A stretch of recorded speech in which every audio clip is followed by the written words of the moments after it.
Milo, the campus of UC Berkeley, and the First Amendment were under siege. Progressive left, the social justice left, the feminist Black Lives Matter, Antifa left, the hard left, which has become so utterly antithetical to free speech in the last few years, is taking a turn post-Trump's election where they simply will not allow any speaker on campus, even somebody as silly and harmless and gay as me, to have their voice heard. They won't allow students to listen to differing points of view. They're absolutely petrified. Wednesday night, a protest against the scheduled 8 p.m. speech of libertarian gay activist and Breitbart technology editor Milo turned violent, spiraling into a shelter-in-place order by campus officials. UC Berkeley released this statement regarding the events. The violence was instigated by a group of about 150 masked agitators who came onto campus and interrupted an otherwise non-violent protest. The decision to cancel the event was made at about 6 p.m., and officers read several dispersal announcements to a crowd of more than 1,500 protesters who had gathered outside the student union,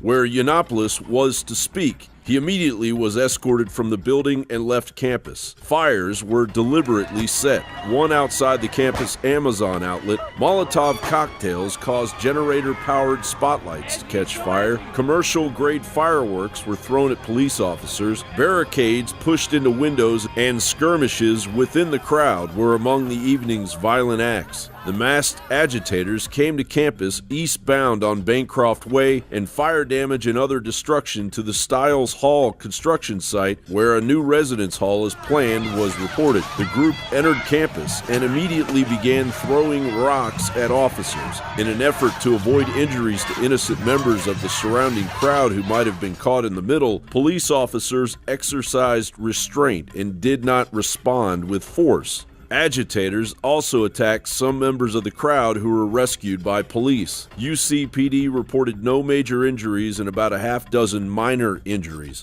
President Trump immediately denounced the attack in a tweet that read, "UC Berkeley does not allow free speech and practices violence on innocent people with a different point of view. No federal funds? ? Of course, Hollywood stuck its seditious nose into the events, with director Judd Apatow threatening, "This is just the beginning. When will all the fools who are still supporting Trump realize what is at stake?" Apatow then walked his statement back after being duly criticized. Even though it's blatantly obvious that the scourge of Antifa anarchists was responsible, the millennial generation seems to be losing its grasp of our republic. The Daily Wire reports a survey conducted by the Victims of Communism Memorial Foundation, which partnered with YouGov, found that 45% of millennials said they would vote for a socialist, and 21% said they would vote for a communist. Additionally, 53% of millennials said that America's capitalist system works against me. About one-third, 32%, think that Bush is responsible for the deaths of more people than Stalin, while only 25% of all respondents knew that communism is responsible for the slaughter of over 100 million people. The fog is lifting on the blatant truth that mainstream media, Hollywood, and cognitive dissonance have poisoned the minds of an entire American generation.